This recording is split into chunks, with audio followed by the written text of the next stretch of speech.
Hello and welcome, Kritika. It's such a delight to have you with me. I just finished watching Matka King, so really well done. It's very difficult to get into that period space, you know. It requires a certain kind of body language, a certain kind of way of speaking. So many congratulations. Also, many congratulations on the wedding. So lots to celebrate. Talk about inhabiting Gulrukh in Matka King. Firstly, thank you so much for having me, Kaveri, and thank you for your lovely wishes for both Matka King and this new chapter in my life. It's been a busy month or so, Yeah. personally and professionally. And we finished shooting for Matka King a while back. So it's all kind of coming back to me as well. I'm glad that you've seen the episodes, so maybe you know more than I do at this point. But it was a very fulfilling experience. It was different for me. I have never played my character Gulrukh is so different from who I am. Her upbringing is nothing like my upbringing. I'm not a Bombay girl. I am not a South Bombay Parsi. So to really understand that world and their culture and everything that informs this character was quite an interesting journey for me. I had to deep dive into like a little bit of history, of course, about that era and Matka, the game in particular, because I didn't know anything about it before I started reading about the show. Yeah, and Delhi girls can inhabit any character, so it's all right. Yay! And that too a DPS girl, right? DPS Mhm. Rasalpur. So Absolutely, yes. you spend many years there, or just the final Um, years? just final years there, and then I went to NIF Delhi, which was only Yeah, for a few months before I came to Bombay. But because I spent these formative years in Delhi, I think there is a way that us North Indians talk. Both Hindi, English has a certain tone to it, and I had to completely unlearn that for this character.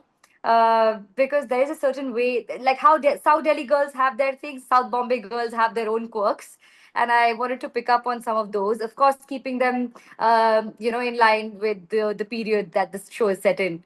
So, but you're right. It's nothing is too hard for Delhi girls. no, not at all. But South Mumbai is a very specific. The South Mumbai girl is a very specific kind of woman, you know. Yes. What did you do to sort of get under her skin? So a lot of my work was made easy with the fantastic costume and hair and makeup and the production design. Automatically you slip into that and you start feeling like you're living in some other world. In that decade in 60s and 70s, and which is also my favorite period for fashion, for films, for music. So a lot of that was made easy because of other people.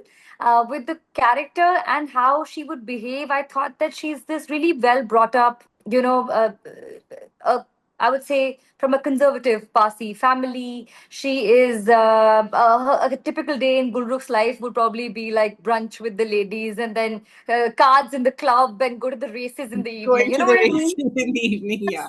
That's the world that she comes from, and she's really not seen the real world, what's out there, the danger there is, the big bad world, and that's why I wanted her to have a sense of wonder.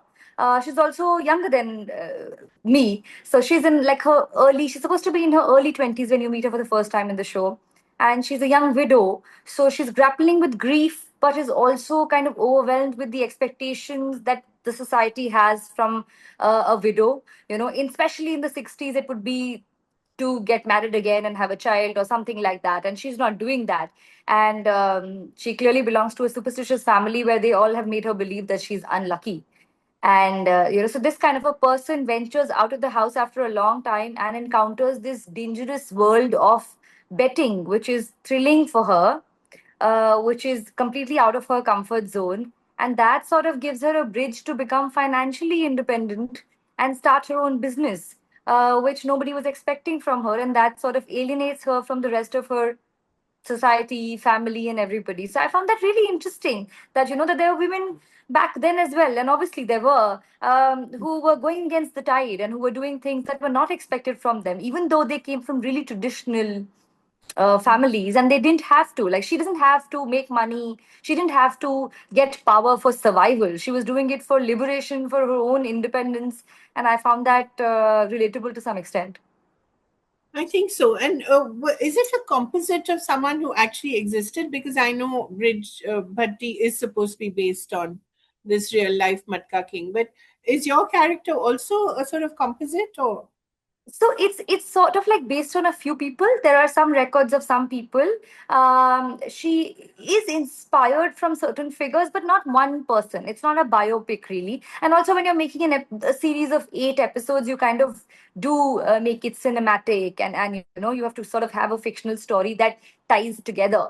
But she is, as you've seen the show, instrumental in bringing the game into her circles, Yeah. which multiplied the stakes exponentially. And that's when Matka kind of got popular with the rich of South Bombay, with the film industry, with the other industries. So there definitely has to be somebody who introduced that game that was primarily being played amongst the mill workers into this class of society. So she's inspired from a few people. And for me, I spoke to I have a few South Bombay friends, and I kind of like also saw how there's a way that they talk and they carry themselves, and their t's are softer, everything is soft around the edges, so their Hindi and English is not so proper, but it's very extremely urbanized. And I thought it'd be interesting to bring that in. We did play with the idea of also going into a full-blown Parsi dialect, but the show was not really about that milieu, and we thought that the Parsis in Bombay are really cosmopolitan. Bombay is a cosmopolitan city.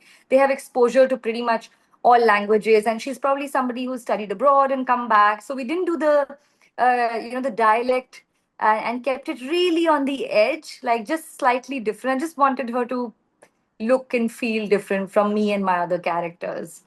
So Right. I don't know And if that even also, works. no, it does. Also, I think you get a sense of the Bombay of that era and the change that's happening, Yeah. the change of the mill lands going into real estate and, the end of an era really for mill workers. And politically, we see emergency happening. I mean, there's so much history that's packed into those 8 episodes. So Yeah. you have to do a little digging into that as well because you're much younger than I don't suppose you were even born when emergency happened. No. Yeah. but it's interesting, and I love history, honestly. Personally, I do. I just didn't know about the game Matka, but I know a bit about Bombay of that era. And the team has done a fantastic job. They spent about 7-8 years researching, and it's done by also people who've lived in Bombay, whose parents are from Bombay, so they have a sense of what the city used to be. And even today, I mean, we go to those mills for all the great restaurants are there. People go to Yeah. party there now.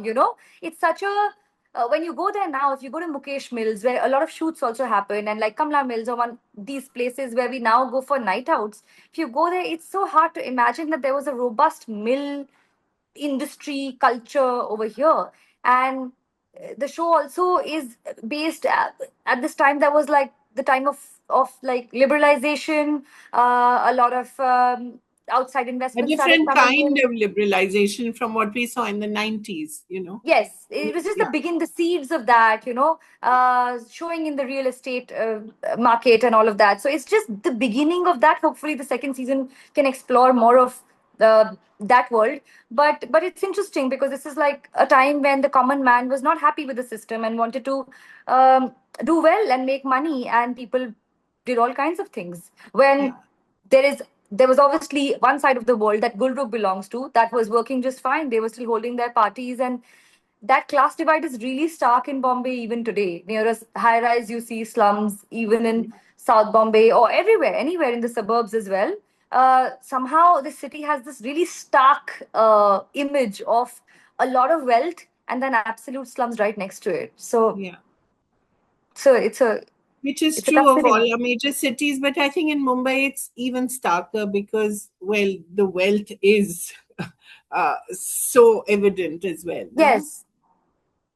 But I also wanted to bring in your character in Great Shamsuddin. I know this is not about that, but just a little bit, just No, to we tell can you totally talk about that. I love talking about the great Shamsuddin I family. just love that movie, and I'm so happy that it's now, I think, going to the New York Film Festival as well. It's going Uh, to a few places. Yes, it's yeah, going to France. It's going to be in LA. We have a few screenings lined up. So we're all very it's excited for new audiences to find the film. Yeah, it's really one of those little hidden gems that just sort of, we came upon. And I think a whole lot of us have just loved it. And you were just the heart of great Shamsuddin. And it's a Delhi story. So this Yes. is a very Mumbai story. That's a very Delhi story, and a very specific Delhi story. You can almost see and hear Nizamuddin, Yeah. in the background. Talk a little about inhabiting that as well, that space as well. That came easily to me. Also, it was made very easy because Anusha is a fantastic writer Yeah. director. Her previous work, I'm a big fan of Peoply Life. So when this one came to me, I jumped at it. I knew it would be something heartfelt, and just from the first read, I remember laughing out loud and like getting a lump in my throat. And it was such an experience just reading the script. And there isn't much to it. It's a very no frills kind of a film. It's Yeah, not got like any major yeah. action It's just or a day in the sets. life of, A day in the this life of this this family, mad especially this family. girl who's literally in one pair of clothes the entire day. She even says at one point, "कि मैं नहाई भी नहीं हूँ." And and in her house, which is a typical Delhi house, all of these things are going on, and yet the film ends up saying so much, Yeah. through its silences, through its relationships, and it's a true women's story. So hard to find scripts like this. I'm just so fortunate I got to be a part of it, and especially to play Bani, because I got a lot of like letters almost from women my age and all ages saying that we really could relate with her burdens. We being the eldest daughter, I'm the eldest daughter also in my family. Oh, So really? just there Oh, are, yeah, and there are a lot of women who feel the pressure of just kind of holding it all together and trying to be strong all the time, but they can't. So there's one particular scene in the kitchen that a lot of people have written to me about. This kind of feedback is new to me. Like on Twitter, there was major discourse. A lot of pieces have been written about it. It's a very well read film, yeah. which was And deservedly so, because it also not just about women, but also Muslims. yes, Apart from being a woman, you also happen to be a Muslim woman here. So, yes, which is a particular kind of person, a liberal Muslim woman, a which liberal is urban Muslim woman, a which is a single very difficult liberal thing. urban smoking, I'm, divorced. You know what I'm saying? Like there's so yeah, many things, and of course it also I think irks some people. of But course. but it's But that's the representation that best you've never part, seen isn't it? before. But that's the best part. I mean, if the work you do has a reaction, positive or negative, isn't that the best kind of feedback that you'd like as an artist? It definitely is, especially because I'm so particular about it. I'm trying to choose scripts that do more than entertain. I want to have these conversations. I want my filmography to mean something, to say something. So even though, an artist can be political only through their art. And I feel like especially right now, the space for discourse is just not there. There is no nuance. I used to be really active on Twitter at one point. I think I did most of my reading there. I still get my news there, but there is no space for any conversation. So I feel that this is probably a small way of being part of the change or the conversation for change. And I want to be able to do that through my work. As actors, you don't have much in your control, but aligning yourself with the right people, with the right scripts, things that speak to you philosophically and politically, is important to me. No, absolutely. I loved you, by the way, in as Fatima Khan as well. Again, that Thank is you. that when I was watching you in Matka, it just there was just a flash of Fatima for me, because I My think the hair is the period was same. It's the 70s. I think the Yeah, yeah, periods yeah. are different. So and again, it tells you how there's such little difference between the two countries, which brings Yeah. us back to I the would have liked conversation to explore Fatima much more. I mean, a lot much got more. edited Yeah. out, and I wish there was more for us to find out about Fatima because it was an interesting character and very. We don't really humanize characters from across the border, the way that Fatima was in that show. Yeah, So you normally have either yeah, a part of me is a little villain or sad that vamp it or wasn't whatever. Like, I wish I had more to live with, uh, as far as that character is concerned. But it was fun again because it was not your stereotypical portrayal of what people think a Pakistani woman would be. She was also somebody who was quite a risk taker. What she was doing was Yeah. not traditional at all. She was using her privilege, her education, her journalism, and she was quite progressive. And it's, that's when it's so interesting because even in the 70s or around the emergency or before that or during the formation of Bangladesh or whatever, you had all kinds of voices on both sides. Oh, And yes. there is no space for selective history. We should be able to show all of it, on both sides. It's not that one side is good and the other side is bad. There are good people and bad people on both sides. And I think Sai Jahan Se Acha did that very well. Yeah. But how does an artist like you, you are dependent on what comes to you at the end of the day, unless you start creating your own work, which also has its challenges. So, how do you, as you said, align yourself with work that speaks to you personally, politically, philosophically? It's hard. It takes a lot of patience, and that's why, because I'm selective, I think I'm also like, I've been trying to make choices or make a filmography slowly and steadily, because you have to wait for the right things to come by. But work attracts more work, and if I try to not repeat myself. I'm trying to diversify. I don't stick to one genre or one kind of character. I As soon as something is successful, I go absolutely in the other direction. So nobody can really box me or stereotype me quickly. That just keeps my options open. That just gives me a fair shot at a lot more than what people imagine me in. And hence I can sort of expand my choices. But there's no rule book for it. There is no I don't have the answer to it. It's just you just have to wait. But is it becoming more difficult now, or is it easier? Because while you do have more stories, especially in streaming, written with strong women, even if they're not necessarily always the central character, you do have stronger women on streaming than you did earlier. But I'm not so sure about cinema, Yeah. the big screen. I think the big screen is sort of erasing women increasingly, or so it feels, at least in the more popular cinema. Hmm. So, as someone who's also done so much television, and actually important roles in television, because television is a place, I think, which gave you a lot of centrality, right? Yes. Yeah. So now, how are you negotiating this? Because there's a certain set characterization in streaming, not so much in cinema. How do you have to have a lot of patience, but how do you exercise that patience? Because I've worked on all these the medium doesn't matter to me anymore, because I've done television. I've done 3 films. I've only done 3 films. Maybe this is the reason, That's it. because I don't. Yeah, I don't. It's hard for me to find films where I have something. Uh, it's hard to find meteor roles, like you said, for women in films. And I wish it wasn't like that, because I would love to do more of that. But I don't look at where the project is going to release when I'm choosing something.